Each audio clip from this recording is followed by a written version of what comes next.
Time zone you're in. My name is Joe McMonagle, the Secretary General of the International Energy Forum, the IEF. We're based in Riyadh. It's a pleasure to open this IEF virtual meeting to discuss the nexus between aviation, energy, and tourism. Several groups have studied these topics individually, but I think we're the first to sort of recognize that there is this nexus between all three topics. We have a great panel here, again, in different time zones, and I appreciate everybody agreeing to join us. I'll introduce the panel first, and then have a few remarks, and then we'll introduce the panel individually to give remarks, and then we'll do some Q&A at the end. The panelists are His Excellency Harry Theoharis, the Minister of Tourism of Greece, Mr. Zara Pololakashvili, the Secretary General of the UN World Tourism Organization, Mr. Steve Sear, who's President of Delta Airlines International Division, Anne Louise Hittle, Vice President of Oils Research at Wood Mackenzie, and Joanne Shore, President of Downstream Petroleum Markets. Thank you very much for accepting our invitation. Your participation enables us to explore how these COVID-19 impacts these three closely related sectors. Energy, aviation, and tourism are among the most hardest hit industries, but their recovery also stands to make the largest contribution to restore economic growth and employment globally. But let's face it, international travel recovery has been weaker than expected. Energy has rebounded somewhat thanks to stronger gasoline demand, but it is now flattened out late in the summer and into the fall. But depending on where you're living in the world, you may have a little bit of a spike, but essentially oil demand is flat overall. And international travel is the missing ingredient for the oil market recovery, but more importantly, it's a leading indicator for recovery in the aviation and tourism sectors. Next slide. Millions of jobs are at risk in the aviation, energy, and tourism sectors. The COVID impacts have been instant and large after the travel was halted almost entirely in the spring. In the aviation and energy sectors, job losses are likely to surpass 500,000. ICAO, the International Civil Aviation Organization, says that lost revenues to airlines through August was $250 billion and likely to approach $500 billion by year end. The tourism sector is estimated to see losses of about $1 trillion, threatening more than 100 million jobs worldwide. Depending on how long tourism industry takes to recover, global GDP could drop between 1.5 to 2.8% on account of the tourism sector alone. As I said, all three sectors are interlinked, and for full recovery of the energy sector, we need a return of jet fuel demand, and that mostly involves international travel. Tourism mostly depends on international travel. Some countries have ability for domestic tourism, but it is overwhelmingly international aviation that drives these sectors. International airline travel is being affected by two factors right now. Countries with restrictions on non-citizens, i.e. tourists, and health and psychological issues. Will people feel comfortable traveling with or without a vaccine, and how fast? On the national restrictions on international travel, I think we need either a vaccine or improved pre-trip testing or rapid testing mechanisms at immigration control. On the psychological component, airlines are making great strides and improvements, as I think we'll hear today, on air quality on planes and cleaning. I've had some friends remark that planes are probably cleaner now than they were before COVID. The UN World Tourism Organization and the OECD this week announced a plan to restart tourism safely and responsibly. The current crisis has also exposed gaps in government and industry preparedness and response capacity. Policy action at national and international levels, as well as heightened coordination, are urgently needed across sectors and borders to restore traveler and business confidence, stimulate demand, and accelerate tourism recovery.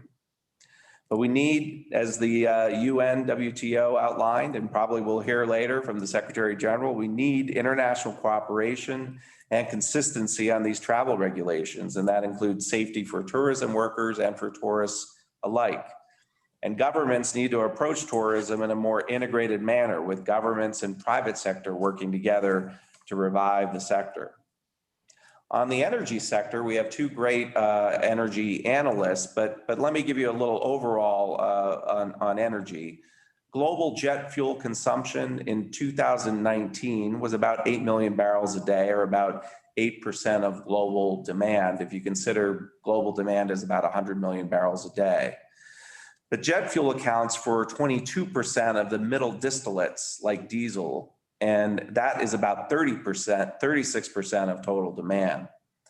But in 2020, because of COVID, global jet fuel consumption is now about half of what it was last year. And jet fuel and diesel is a premium product, so it makes a big contribution to refinery margins and profits. But today, surplus jet fuel is being blended into other middle distillates, driving down refinery incentives to make crude purchases and process greater amounts of crude. We think jet fuel demand in 2021 could recover by 25% in the first half of next year. And so that would be about 2 million barrels a day increase from this year in 2021. But it will depend on the following adoption of the following factors. One, of course, is a vaccine, and that the vaccine begins a phased-in approach in early next year. The world adopts these restart tourism policy guidelines and regulations and policy recommendations that the UN, WTO, and OECD is recommending. And if airlines continue leading on safety measures and other activities that they're doing to reassure the public. So this IEF virtual meeting highlights the COVID impacts on key sectors and focuses on a flight plan to recovery. We hope to clarify some market trends and review recovery strategies that will enhance demand resilience and improve safety margins and sustainability standards for energy, aviation, and tourism to mitigate the headwinds of the pandemic and to get a safe landing to recovery. So now on to our esteemed panel. It gives me great pleasure to open the floor to our first panelist, His Excellency Harry Theoharis, the Minister of Tourism of Greece. Your Excellency, the floor is yours. Thank you.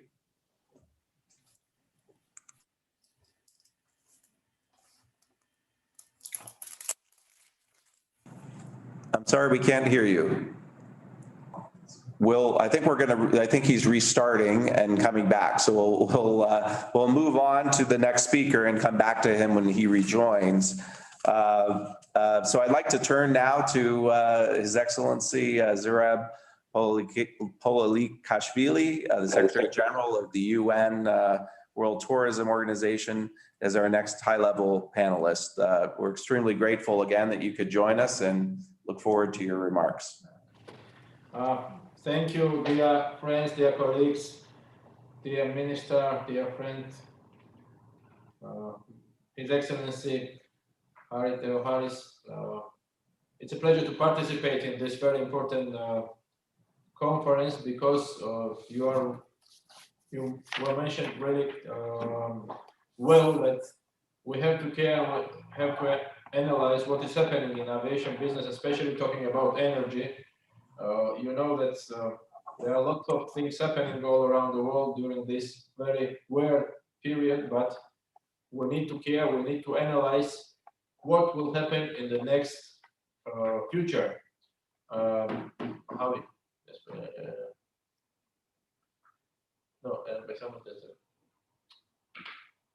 So, I'm sorry. So, first of all, I want to thank you for inviting me to address this important round table. This is, as you all know, the most challenging that tourism has faced in its history. The massive fall in international air travels has a massive impact on every part of our sector. It affects not just aviation jobs and business, but tourism's ability to contribute to the sustainable development agenda. Getting air travel moving again is, in the first place, a question of confidence. People want to feel safe if they are not travel. And this is main challenge I think we need to analyze. All of us know air travel is far safer than almost any other sector right now. I've seen it for myself during my recent travels. I trying to travel and to give some positive messages to countries. And I congratulate you all on taking the lead and adopting to rapidly changing circumstances. The issue now is bridging the gap between reality and perception. The surest way of bringing confidence back is to get everyone working together. This means governments working together and greater cooperation between the public and private sector than ever before. Going it alone by lifting or introducing travel restrictions unilaterally undermines confidence and sets recovery back. I think for this reason, UNWTO has been focusing on uniting the sector and working with governments and our fellow UN agency to build solidarity and cooperation. Our Global Tourism Crisis Committee, we created at the start of this crisis, will meet again soon, and I invite you to get involved because I think this topic is very, very important. Nobody and no one is discussing this issue, and I'm very pleased and very happy to participate in very different kind of webinars or meetings we had during last these 3, 4, or 5 months. We've also placed innovation at the heart of recovery, and this is also very important. We're actively looking for new ideas that have the power to get tourism moving again safely and responsibly. If you have a workable solution, we will support you. This is our main challenge, and we always are very pro-innovative and pro-creative ideas. We will also continue working with the aviation sector to make this important part of tourism more sustainable. So, well before the start of this pandemic, global consumers were placing greater importance on reducing the impact of their travels. We made much progress. But as we made clear when we launched a landmark report on tourism transport carbon emission at last year's UN Climate Conference in Madrid during COP, we must step up our ambitions and accelerate our efforts. So that's why it's very interesting to hear professionals, hear the experts from the field, from the aviation part. You well mentioned that participation of ICAO, IATA, big institutions who are, by the way, the part of the board of our crisis committee. And we really, again, I want to invite you to participate in that conference, because it's not conference, it's crisis committee who will make some concrete decisions, and we are looking to create a harmonized protocol for all countries and all member states. So many thanks to inviting me today. I wish you good luck, successful meeting, and I think in May, if I may, to sum up then the results of today's meeting, we can share and send it to our member states, which will be very useful, by the way, for them to analyze what is happening in energy part of the business and energy part of aviation. Thank you very much. Thank you, Your Excellency. I look forward. Yesterday we had a very important meeting, G20 meeting, ministerial meeting. We made a very interesting discussion, and also let me to share and to send you the outcomes of that event and to inform G20 countries and G20 ministers about what we're talking today, because this is very important, because G20 countries represents 80% of worldwide economy and worldwide tourism markets, and it's very useful information and outcome of this conference. Thank you. Yes, thank you very much. I participated in my own G20 energy ministerial meeting last week. So I think I'm signed up for another meeting or two before it's all done. But thank you very much. I look forward and very interested in being involved. And I think this is a really critical issue. It's one of the reasons why we're examining it here. Obviously, it has big energy impacts, but I am personally interested in it. I'm also doing my own part. As I said in a Bloomberg interview this morning, I went on a little tourism in Saudi Arabia. I went to the edge of the world. I think you may have visited there when you were here at some earlier stage, but they have things pretty well ready here for aligned with the government of Kingdom of Saudi Arabia. My dear friend, minister from Greece, he's very, very involved and very active in our crisis committee. We really are doing historical and very important job for whole sector. We don't know how it will finish, where we'll be after 1 year, but I'm sure that working together and doing all these things together make happen that we will finish with this crazy virus. It's not virus, it's I think it's tragedy for all over the world. It's economical crisis, and we have to be together like we are today. And thank you, Joseph, to invite us again to participate in this event. Sorry, dear Minister, all is yours now, I think. Yes, thank you, Minister. Thanks for joining us. I'm glad we were able Can you hear me now? Yes, we can hear you. Thank you. That's a bit better. Okay, well, thank you. It's very nice to be invited in this distinguished panel, to see even virtually friends. We've worked very closely together with the Secretary General, of course, but also with Mr. Sear. We had some frantic discussions about travel restrictions and how we can remove some of them. This has been a very, very difficult year for everyone. This is, it seems so long ago. This kind of normality that we're trying to go back to is beginning to fade from our memories. How exactly we used to travel, and it's only last February that normality was at the doorsteps. Over the recent weeks, we tried, some countries have tried to open, and Greece has been among them, to try to reopen our tourism, our borders, our open skies. Some things have worked, some things have not worked. So I'll try to say a few words, very pragmatic words, about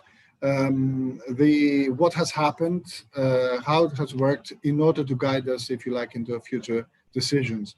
We all know, UNWTO reported that as of early September, 53% of destinations have eased travel restrictions.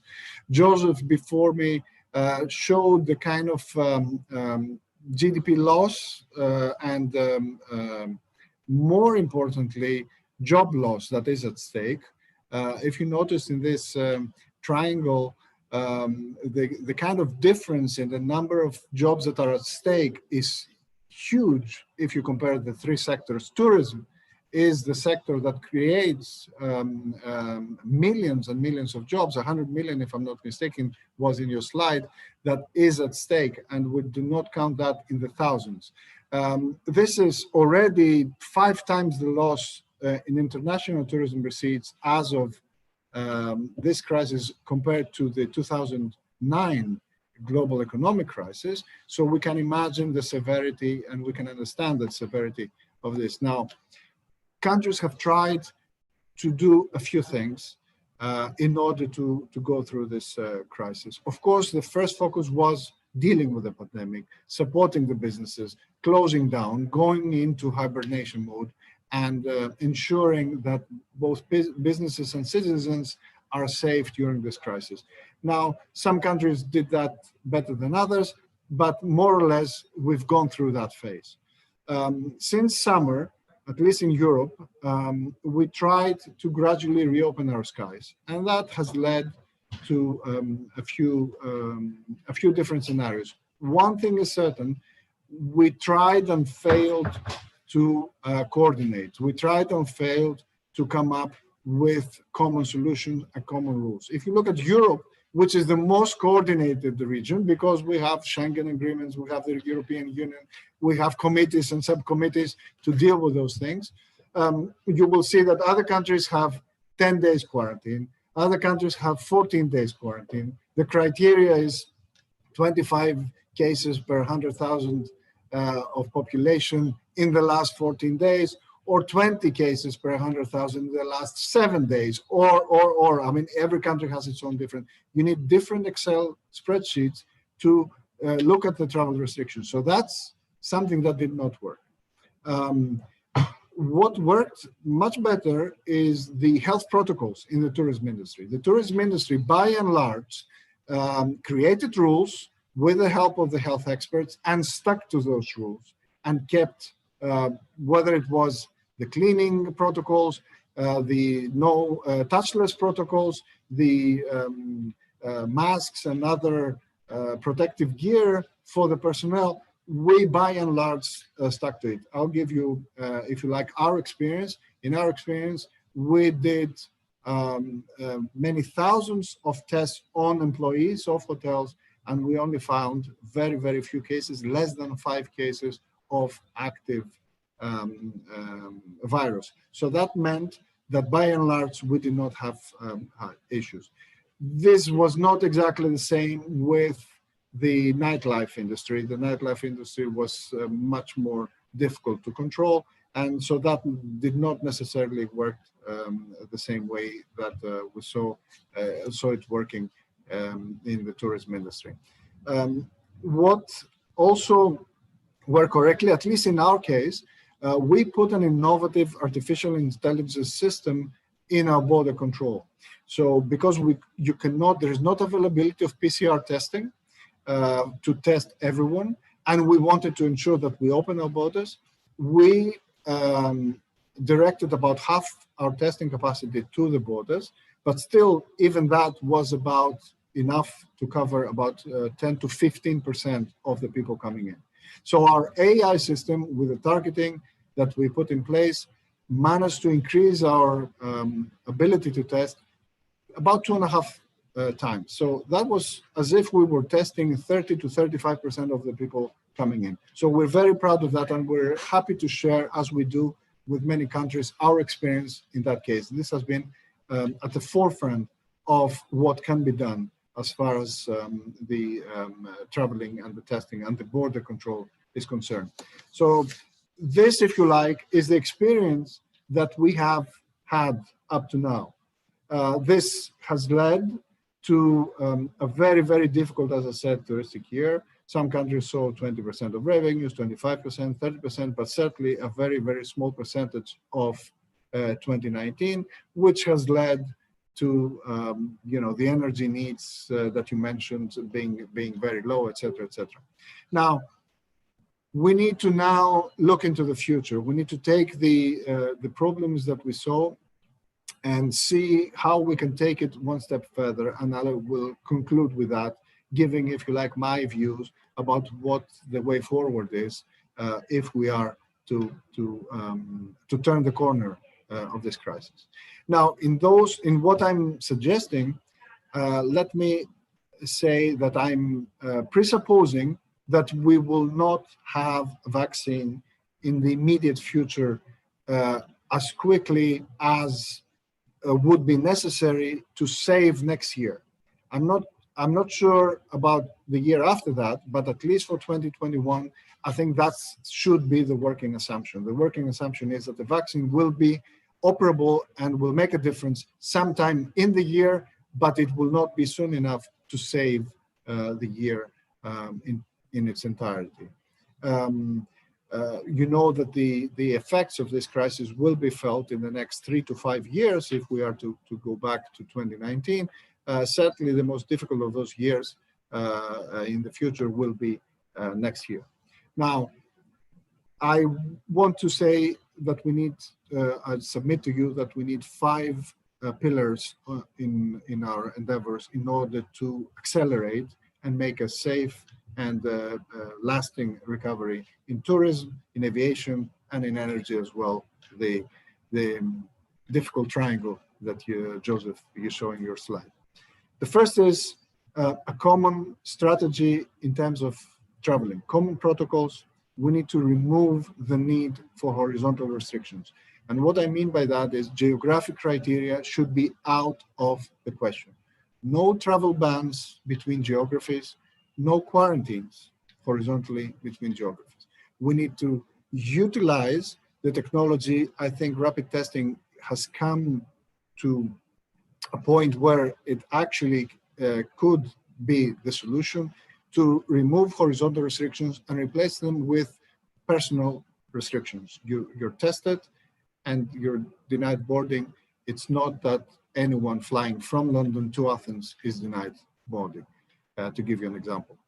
The same thing should apply for quarantine. You should be tested, and if you're found positive, you're placed on quarantine. Not anyone coming from Athens to New York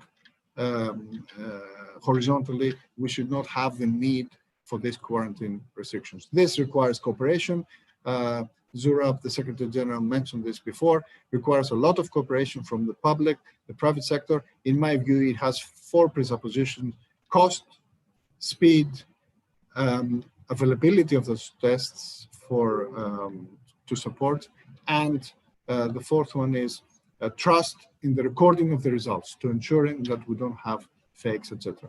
If those things are in place, and I think airports, ports, and train stations, as well as land borders, are the points where this cooperation needs to happen. We have our views and our projects in order to check and showcase that this is workable. We welcome in this discussion anyone from the aviation and the airport industry to discuss this, and I will submit a concrete proposal in the crisis committee that Zurab mentioned before, so that we can set up immediately a working group between the relevant bodies. The second is we need to stimulate demand. Governments need to look into tourism and see how they can stimulate demand. They tend to do that internally. So for internal tourism, we need to perhaps, if we can agree to go out of our borders, stimulate demand on a European level, et cetera, on a higher level. Well, we will certainly try to do that on a government by government level. The third one is governments need to all support with fast-track procedures or whatever it needs, the research in order to get this vaccine. We need to get this vaccine fast. So this is not about aviation, this is not about tourism, but unless we have it quickly, we cannot have it soon enough. So we need to support, of course, keeping safety in mind, but we need to fast track and support any procedures that are required in order to find the ultimate solution to this problem. The 4th suggestion is to support the industry. The industry is going through very difficult time. We've done that for this period. We need to go through, at least in the Northern Hemisphere, a difficult winter. We need to support the industry through these difficult times, because when the good times come, the companies will need to be there in order to be able to operate during the good times. And finally, we need to accelerate the process of strategic realignment of the industry. We saw trends. Zurab mentioned before the need of the customer for sustainability, et cetera. Those trends now will accelerate in many cases. So the virtual, the sustainable, the kind of tourism, perhaps slow tourism products, other products will need to be there in order to ensure that the customer of the future will make the decision to actually go take the trip and go on vacation. We're lucky in one sense, I mean the tourism industry, that it's a product that cannot be transferred to the virtual world. You need to relax on the beach. It's a different thing having a picture of a beach and a different thing being there. So at least we're shielded from that respect. But I'm afraid the aviation industry has also other forms of travel, like business travel. We would be hugging each other in Saudi Arabia were it not for this crisis. So the risks are there in other forms of travel, the risks are there in other industries, or if you like, in a subsector of tourism, which is the kind of business tourism. But tourism will be there in the day after as well. I can assure you of that. Thank you very much.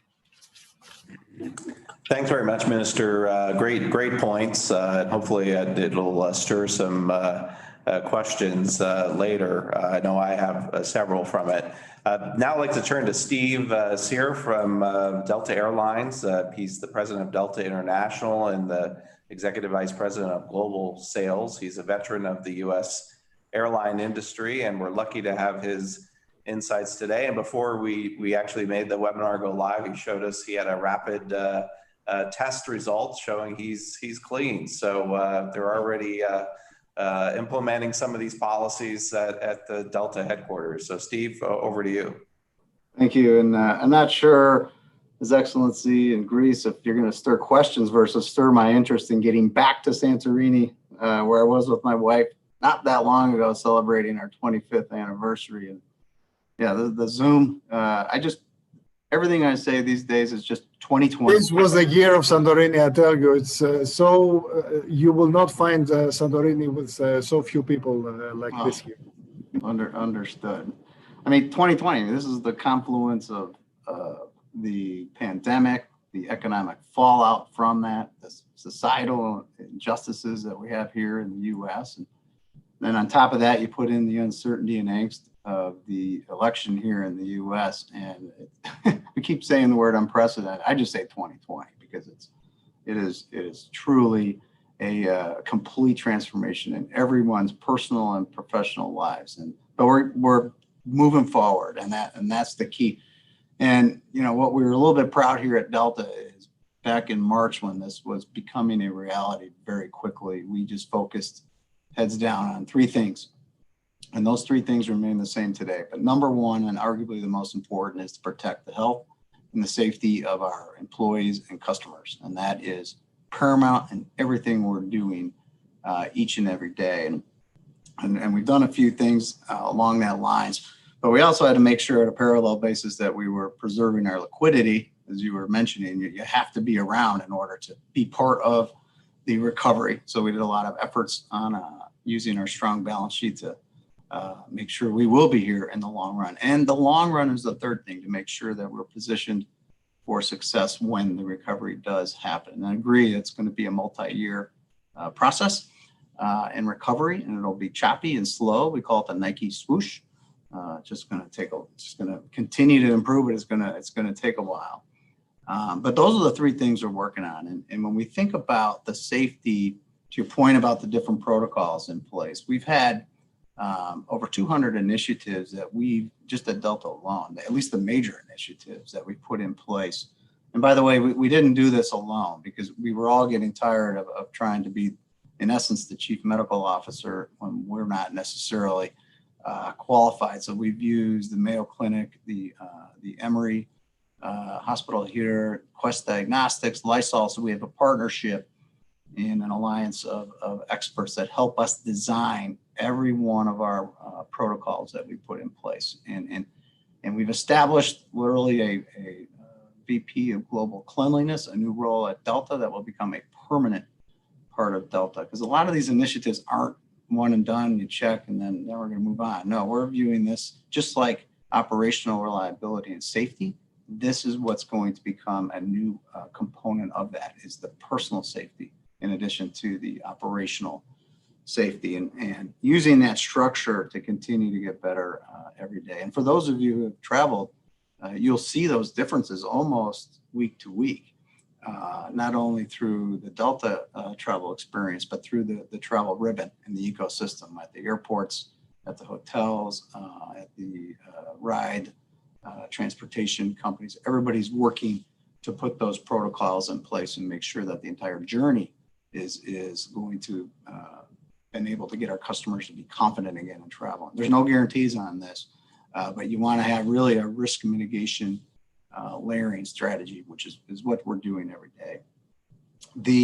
And by the way, none of these actions are particularly profitable.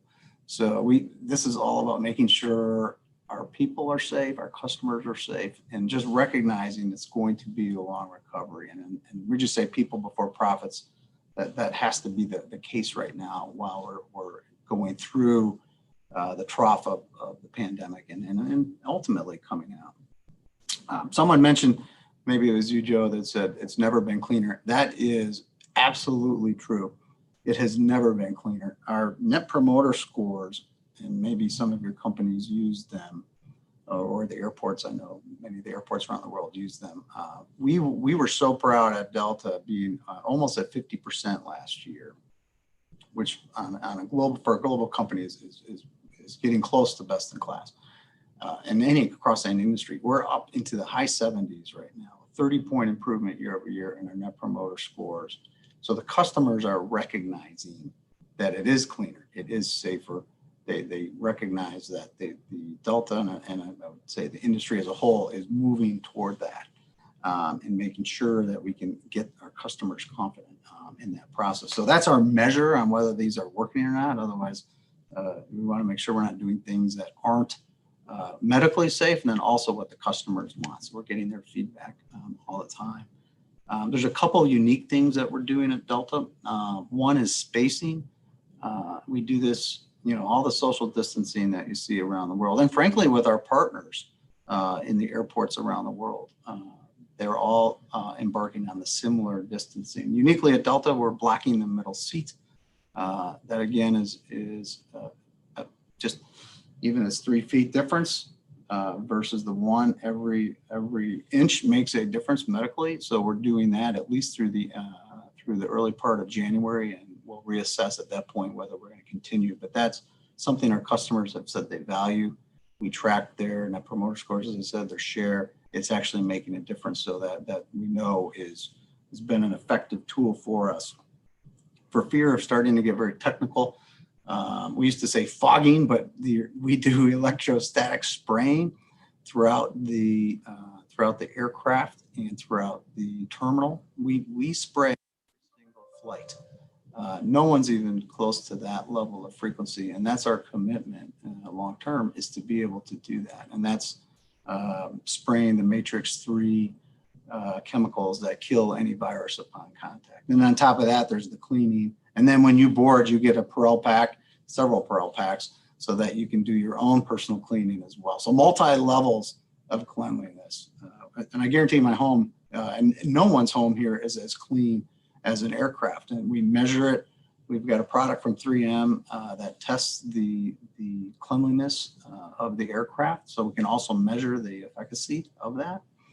And unfortunately, your cell phone, your house, your car, or everything you're at, your office, none of it's as clean as the in-flight experience, which is pretty intense. And that's been one of our challenges is air quality. Not that it's not clean, but there's the perception that the air quality is not clean. And the irony is the HEPA filters, these high efficiency particulate arrestants, are the same ones that are used in hospitals. So the air that goes through the cabin actually goes through these filters in the same manner as an operating room in a hospital. On top of that, air is filtered for our aircraft experts, if you're on the phone, that every 2 to 6 minutes, depending on the aircraft type, gets new air from the outside. So not only is it going through the filters, but it's actually replenishing every 2 to 6 minutes on the flight. So that kind of stuff we have not, as an industry, done very well at communicating and understanding. And now there's all kinds of studies from the top universities and medical communities that are helping validate. So you'll see more of those stories going forward as part, again, of getting our customers to understand that it's a safe environment. And that's you'll see more and more studies coming out on that. And then finally, from the employee safety, and His Excellency Harry talked about that. We have baseline nearly all baseline tested with PCR and serology for nearly all of our employees. And we temperature check them every day. And now we're moving into a retesting strategy, and Mayo Clinic is helping us identify down to the county level where there's higher risk of infection based on the community you're in, because of the employees who have been positive over the last 6 months. In almost every case, it's been not at the airport or airline. It's actually been in their communities with family and friends. So identifying a much more of a proactive testing strategy to also limit the amount of risk of our employees and customers getting the disease transmitted. So that's kind of the big picture on all the testing initiatives in place. And again, on cash side, we'll probably close with about 20 billion in cash at the end of the third quarter, leveraging really a pretty strong balance sheet and our really unencumbered SkyMiles loyalty program. So we're in good shape there. We didn't take the government loan because we pretty much had similar rates that we could get privately. And the government loan opportunity was really a lender of last resort, and we're not there yet. So we've got now, if you look back versus 2009, 2010, now we're back to those kind of debt levels as an industry. So we're going to start in 21 as we approach cash break even to be able to start getting our debt down. So we've been through that journey. We know it can be done, and I think we can do it even quicker this time around. So pretty optimistic there. You read a lot about furloughs, and I know we heard about the jobs at risk. We've been fortunate to have over 17,000 of our employees, almost 20% of the workforce, that took a voluntary departure. So through early retirement or early leave. And that's allowed us not to have any furloughs. We've got a little more work to do with the pilots, working with the union, but our goal is to not have any furloughs as we go through this. So I think we're going to be able to get there actually by the end of the year. And then as we think about the long term, there's a pandemic. You don't waste a pandemic. So we are accelerating our fleet simplification retirements. We had a 10-year plan for fleet simplification. We now can get it done in 5 years because of this environment. So there's a little bit of silver linings in some of this. Salt Lake City a few weeks ago to open up the first new airport in the United States in 25 years. Beautiful facility. We're able to get that done ahead of time and ahead of budget because, again, of the environment where you don't have as many travelers in the airports. So we can accelerate a lot of the projects. And I think you're seeing that around the world. In fact, our New York projects, our Seattle, our LA, Los Angeles projects are all going to carve 1 to 2 years off of their timelines. And we think about our partners around the world. They all are going through, just like in the US, their version of a restructure. We're fortunate here with the administration to get a stimulus package that helped the airlines right at the beginning. Around the world, you saw that happen. For the countries that didn't provide government support, those companies all had to go into more formal restructurings or Chapter 11 proceedings. So we're all going through the same thing, but you're either in court if you didn't have the government support, or you got enough time if the government helped to get through the initial crunch. So our JV partners remain a huge strategy for us, and I think we'll ultimately be stronger because of that, because we are able to leverage each other's network to provide that global scope as it recovers. So those are a few of the things that we're doing. The key, I'll just end with, the Delta strategy won't change. We're a customer, people-oriented business with a network that provides access to where the business travelers and our leisure travelers need and want to go.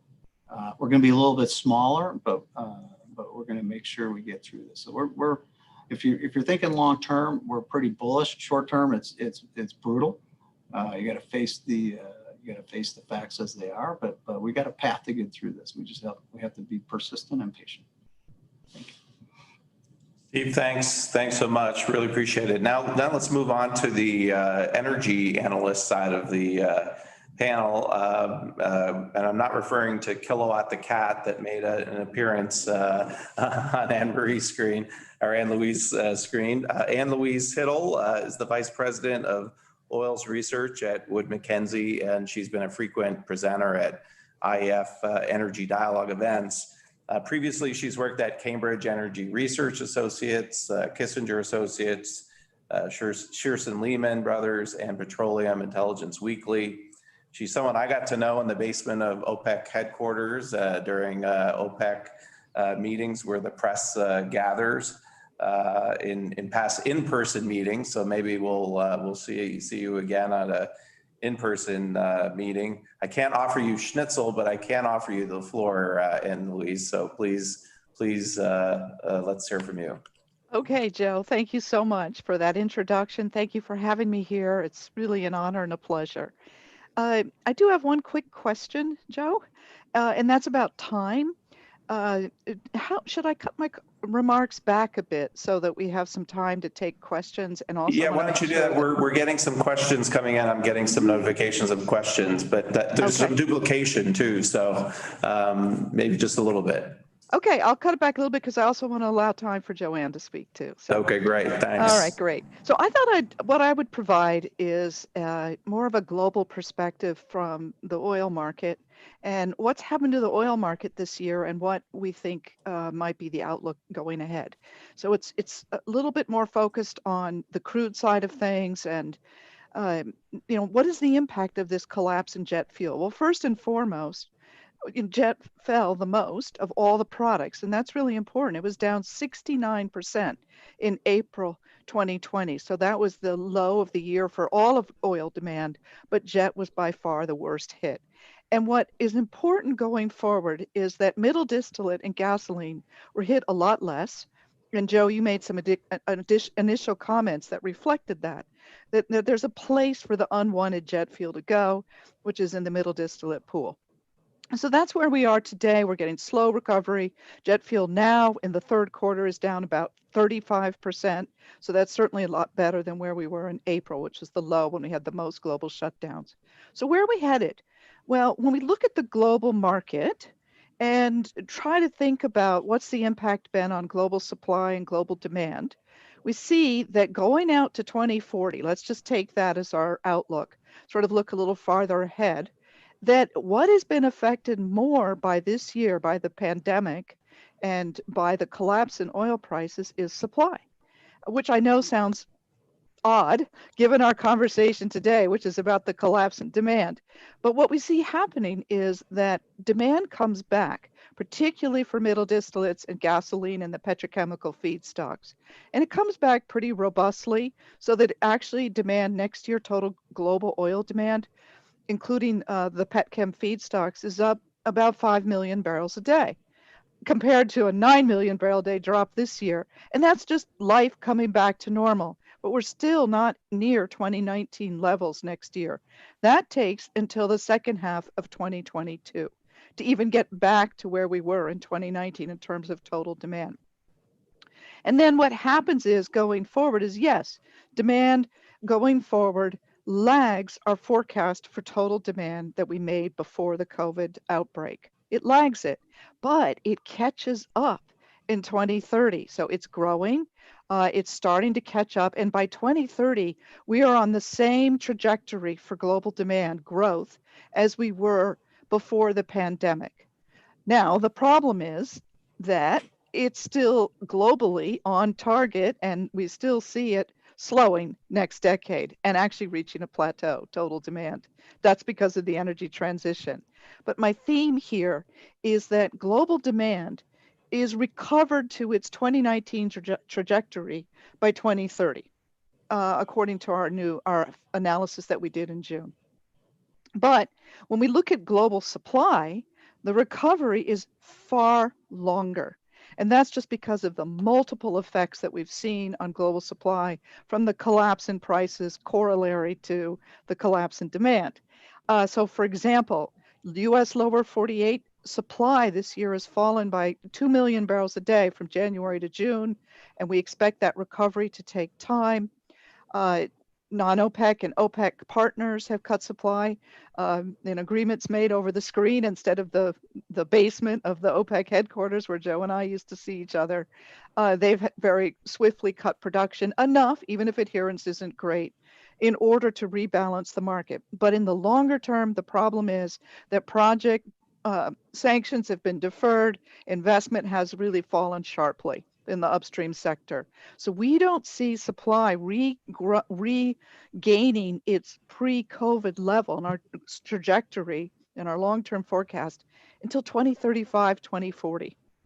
So it's a very long-term impact. So what is the message today? It is that even if jet fuel takes time to come back, we think it will continue to grow because of some of the points that His Excellency the Greek minister was saying. I'm very bad at pronouncing names. I apologize. I flop at that. Some of the comments you were making, people are going to want to travel, and we see 1.5 billion population growth between this year and 2040. And the non-OECD countries are going to want to enjoy tourism also. So we see growth in jet fuel, but with a lot of efficiency gains. And what happens is that the supply and demand balance globally, setting aside jet fuel, gets much tighter because demand does start to recover. Supply is affected much longer from that collapse in upstream spending. So we're looking forward towards higher crude oil prices, which is going to set up a challenge for the industry in that even as jet fuel margins, jet fuel demand lags, we're on a course towards seeing higher crude oil prices in order to incentivize the development and supply that's needed. Regardless of the energy transition impact, we still need some supply growth. So that's my message today, is the challenge of facing higher crude prices in an environment where the industry is dealing with lagging jet fuel demand. And what is that going to mean in terms of the industry reacting to this post-COVID world? So at that point, making my comments brisk, I will cease and look forward to questions. Thanks very much. It was concise and cogent, so we appreciate it. Our next panelist, I'm delighted to welcome Joanne Shore, the president of Downstream Petroleum Markets. Joanne is a new presenter at IEF events, but she has tremendous experience having worked in the private sector. But I'm sure many of you will know her from her time at the U.S. Energy Information Administration, and more recently as Chief Industry Analyst at the American Fuel and Petrochemical Manufacturers Trade Association. Joanne, welcome. The floor is yours.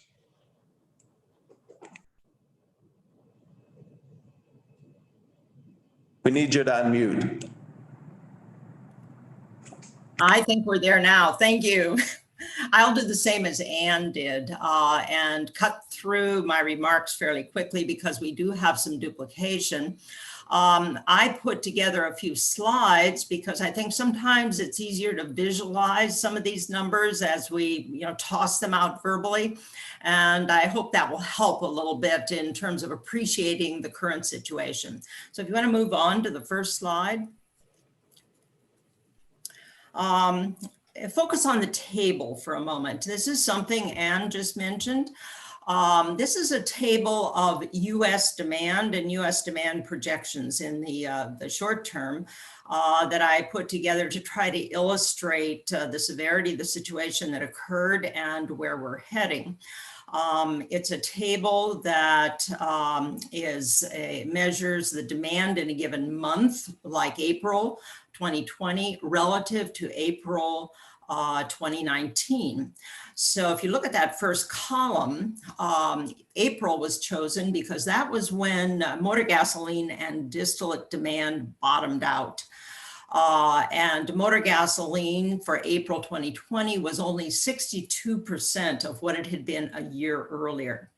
Distillate did not decline as much. It was 85%. And that, for some of you in other parts of the world, may not appreciate the fact that in the US, all our light duty vehicle fleet is basically gasoline compared to Europe, where that light duty fleet is diesel. Our diesel fuel, and distillate, by the way, on this chart, EIA uses diesel plus heating oil as distillate, but it's mainly diesel. Our diesel fuel is used in the heavy duty trucking industry. That's an industry, of course, that was still moving goods in the country, which is why it didn't fall as much as the light duty vehicle demand. And jet fuel demand, as has been mentioned, hit 39% of what it was the year before. And it didn't actually bottom out until May, when it went down to 34% of where it was the year before. But as Ann indicated, we're recovering in gasoline and the distillate fuels. In September, based on the weekly data, the average weekly data for the month, within about 10% of where they had been a year before. Jet was only back to about 54%. Moving ahead to the end of the year, jet is projected at this point to be about 66% of where it was in December of 2019. And again, gasoline and distillate seem to be pretty much recovered. And if we move to the end of 2021, we see that jet is only up to about 88% in the US. And the recovery in the US may even be a little stronger than in other parts of the world for some of the reasons that we talked about. You want to move on to the next slide? We've talked about a number of points that are on this slide, I think, already, and I'm not going to spend a lot of time on other than to point out that in the US, our domestic travel compared to international is a little higher than in some other countries. And because of that, and because it's the international travel that is really hindered right now, maybe seeing a little stronger recovery in the US when you look across countries than you see, in some other places. And I think in the short term, one of the biggest issues that we still are trying to grapple with is the potential of second wave COVID impacts, this winter as we go on. So that'll be a near-term uncertainty, I think, that we're going to be focusing on as we move ahead for all fuels, but jet in particular. Again, EIA, like other folks, while they don't project COVID-19 control improvement over time, it's kind of embedded underneath the macroeconomic forecasts they use. And I think most people are continuing to say that vaccines will become more available. In the United States, I think Dr. Fauci was saying that they should begin to be available at the end of this year, beginning of next year. But of course, it takes time to roll them out. But we're looking at third or fourth quarter with much better control in place. And I think that underlies many folks' forecasts as we look ahead. Let's go on to the last slide here. Moving from demand and looking at refining. Refiners had some very interesting challenges when this demand dropped. This was an unprecedented drop in demand very quickly. And the refiners had two issues. They had all demand dropping, very quickly, but that product mix change that Ann mentioned and I showed you in the slide. And we noted two things that happened as a result of that. The first was a huge drop in refinery utilization. And again, this is just for the US refining industry. But note that in April, it hit 70%. And that's critical because many of these refineries, you get much below that. You get down to, around 65%. And you're at a point where you basically have to temporarily close your refinery because you can't maintain flow stability throughout the refinery when it drops below that. So as we watch data and watch the industry drop to that 70% mark, there was a lot of concern. But as we all know, it's picked up since then. We have a little bit of seasonal drop that's been going on. Well, that reduction in crude runs reduced everything going through the refinery. So there was this problem of product mix. And I show some yields over on the right-hand graph. What this is the percent, you can think of it as a percent of barrel of crude that goes to certain products.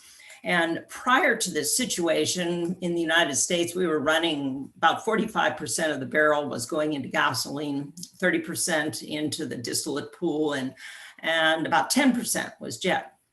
Well, when this situation hit and that jet demand disappeared, there was a 6 percentage point drop in yield of jet. In addition, there was that 4 percentage point drop in gasoline from 45 to 41, all of which helped to boost the distillate yield in the middle there, which went from a 30% yield up to a 38% yield. Those started to shift back to more normal levels. No one knew how long those changes we saw in April were going to last. And as demand began to shift, the yields in the refineries began to shift too. Some of those numbers may look small to those of you who aren't, into refining, but those are very, very large yield shifts for a refining system to go through. So that was the main thing that happened to the refining industry. And my last point, my concluding point will be that refining, like the airline industry and like many other industries during this period, has been rationalizing more quickly than they probably would have been doing in the past. And we are seeing some changes there. They did the same things that other industries did. There were major cash flow issues. They cut back on capital expenditures. They controlled operating expenses and so on. So the kinds of things that happened in the refining industry kind of mirror things we're talking about in the airline industry, but without some of the severity that the airline industry saw. So I'll conclude with that so we can get on to questions. Great. Joanne, that was great. And the visuals really send home the picture there for sure. You picked some good ones for us. So I have a lot of questions, but a lot of them are duplicative. So let me throw the first to Steve, because you referenced this in your remarks about the added expenses of some of the steps that you're taking on safety and cleaning and other types of workforce issues. The questions are all sort of like acknowledging the added expense, but concern about whether it makes airfares too expensive to bring back, the flying public. So can you talk about that? You need to unmute.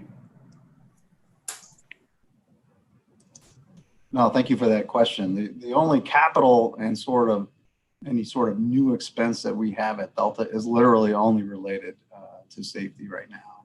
And our view is that over time, our processes, the costs of the materials, whether it's the PPE equipments or the machines that we're using, will ultimately come down over time. And then we're just going to bake that into our long-term operating expense, but we have to get better at it. So if it takes 30 minutes today to turn a plane, we got to get that down to 10 or 15 like it was pre-COVID. So that's the effort that the team's doing to make sure we're innovating around that, so that it doesn't become a cost that makes travel too high to be able to procure. So we don't see that as an issue. We're just going to make sure we keep innovating in order to build that additional costs into the system, just like we did after 9/11 when all the safety initiatives went into place. So that you can use that as an example of our view on how there will be more permanent personal safety initiatives in place long term, and we just have to adapt as an industry to make sure that we do that in an efficient way.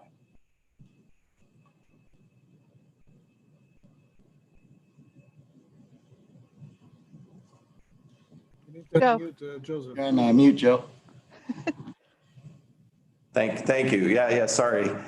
So I'm getting a lot of similar questions, and I think the minister sort of referenced this in your remarks. So I'll throw this one to you. We're getting a lot about stimulus packages and the green stimulus packages, how does that help the aviation and tourism sectors move forward? If you can address that.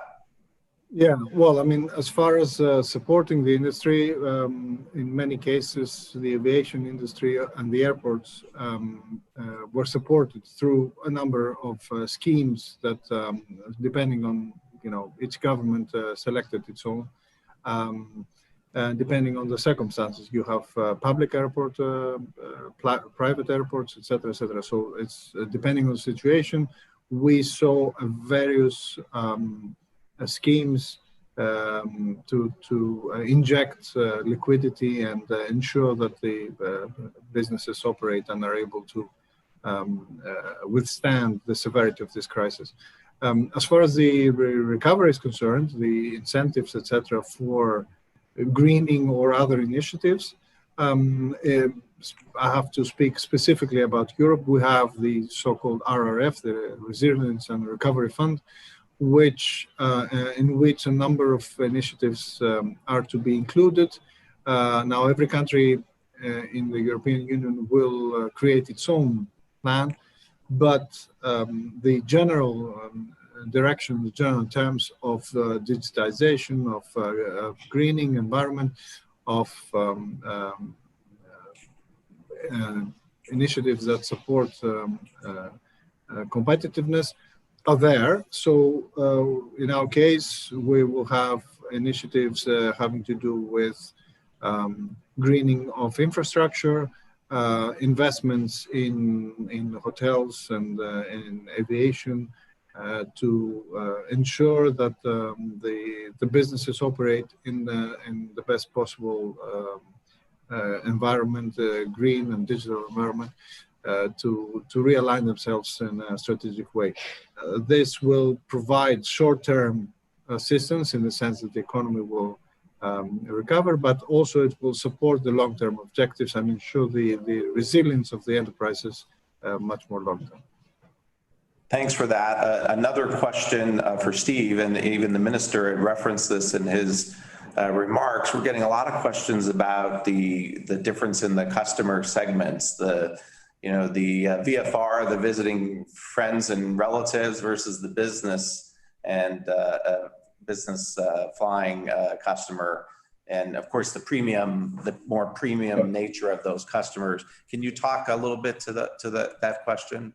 Yeah, it's a great question, and what we're seeing, and it's actually evolving very closely to what we envisioned back in April, May when we first put out our initial thoughts. Leisure is coming back much more rapidly than business, and obviously domestic versus international. But there's a lot of subtleties within that. Within the non-business or leisure sector, for the first few months of the pandemic, the number one reason for travel was to get home or to reposition to either your original home, or maybe you needed to take care of a family or friend member. So the first couple months, the only travel we saw were people getting to where they needed to be, returning back to their countries, the expats or repats that were going on. Now what we've seen though is a big shift. And now the number one reason for travel is vacation. And because people want to get out, there is such a high demand for trying to get out of your home and your cities to get into the Sun Belt in the U.S., the Floridas, the Mexico, Caribbean beach destinations are actually recovering very, very quickly. And again, in order to be able to find a way out of the quarantining and self-isolation that we've done as a country. But problems with that we see, or deterrents really, is the quarantines. Like, for example, I think some of you might be in New York. The rules there, even within the U.S., are different. So that's curtailed some business out of the Northeast. We don't see as much demand coming from the New York and Boston area as you see in the rest of the coastal and Sunbelt and West Coast areas. And then that actually then, as we've talked about, impacts the international travel. So business travelers, even if the quarantines aren't in existence in New York. They're going through their own return to work processes and initiatives. Here at Delta, we're probably between 10 and 50%, hope to get to about 25% by year end. And then once there are more openings, which we expect to see more in the first half of 21, now a lot of the travelers will have somewhere to go. It's one thing to business travelers wanting to travel again. We got all kinds of road warriors across many industries that want to get back out and travel. That's why they were in their jobs or at their companies. But they need somewhere to go as well. So as we see more return to work initiatives get implemented, I think we'll start to see a little bit more of an inflection as we go into 2021.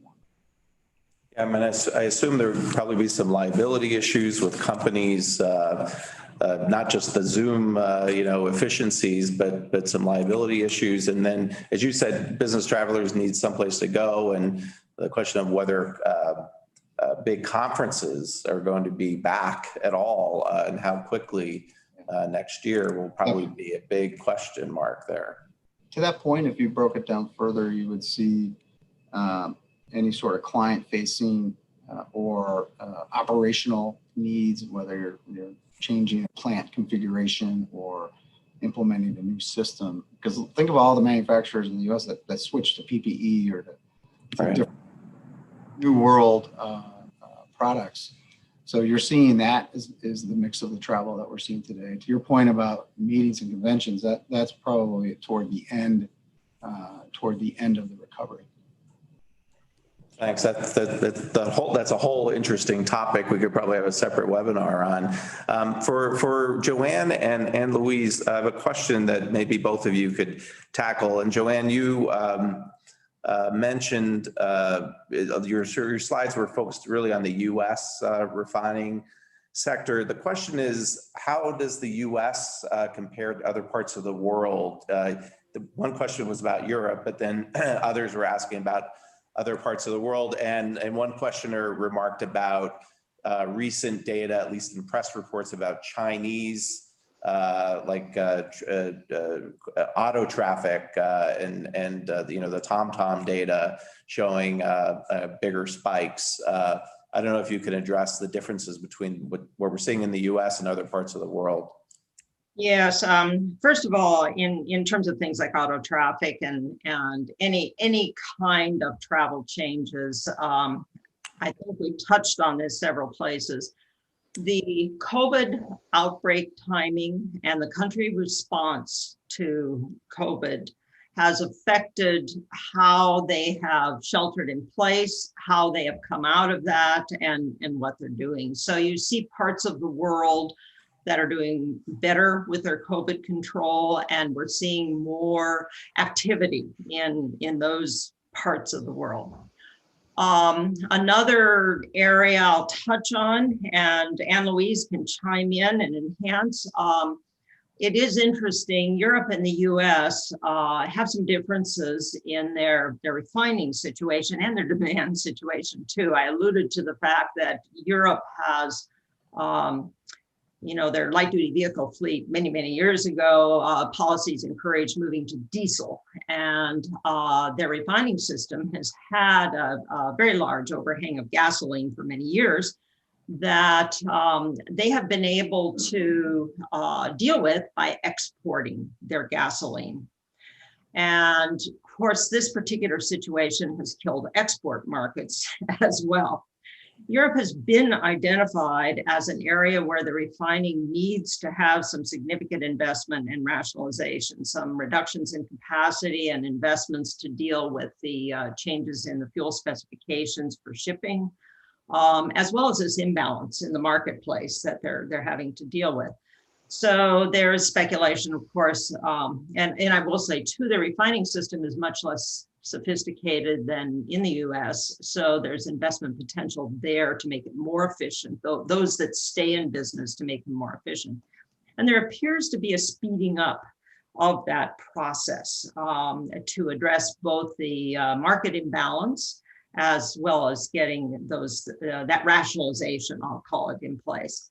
A little bit of that in the US too. And the US is also facing a situation not as, I would say, not as severe as Europe, Our markets have changed in such a way that we have become a product exporter over the last decade. We have always been a net importer of products up until that time. So our refinery system is also looking at the slashes in export markets. However, we're very close to one of our big export markets, Latin America, and we have a very competitive refining system still. So we can still compete in that, as we move ahead. But we are facing a decline in long-term demand, as is Europe. And that rationalization, has been in the headlights for quite a while now. And some people are moving a little faster. Before we go to Anne-Louise, just a follow-up question, Joanne, do you see any permanent shutdowns of refineries as a result of the COVID? Yeah, I think I don't have, and maybe Anne-Louise may have a few on her list, but I know that, Marathon has announced 2 shutdowns, one in California and one in New Mexico.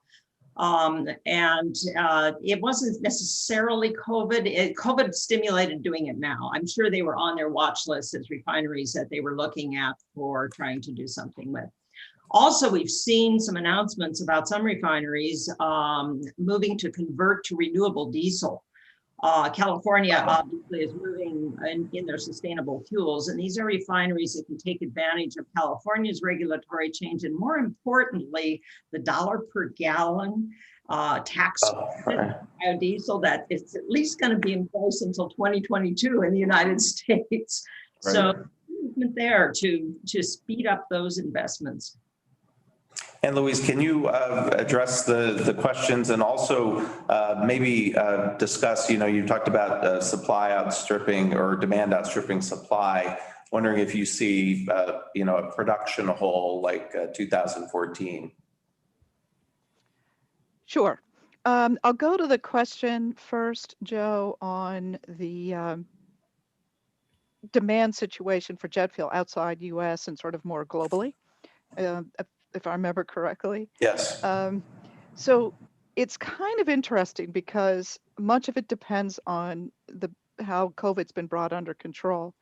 And since China was hit first by COVID from other regions, and since the government did sort of that very large lockdown, we see there a strong recovery in its demand. And I'm just going to give you 2 numbers, which at the risk of glazing, without a chart, 2 numbers that I think are very indicative. One is that China's oil demand drops by 400,000 barrels a day in 2020. But next year, we're looking at a rebound of 1.3 million barrels a day. And even jet fuel is growing next year in China. And the driver of that is domestic travel. China's a huge country. Citizens want to move around. Some of the phenomena that Mr.